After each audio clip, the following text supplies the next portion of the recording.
You ask Tiger to calculate. This deals with linear inequalities with one unknown. The final result is z equal or smaller than -6. Let's solve it step by step. Group all constants on the right side of the inequality.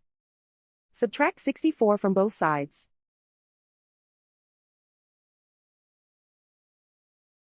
Simplify the arithmetic.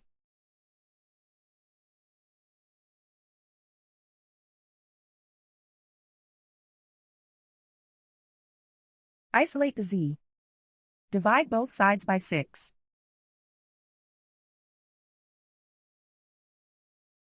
Simplify the fraction.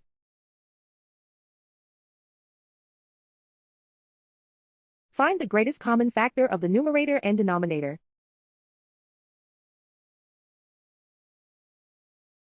Factor out and cancel the greatest common factor.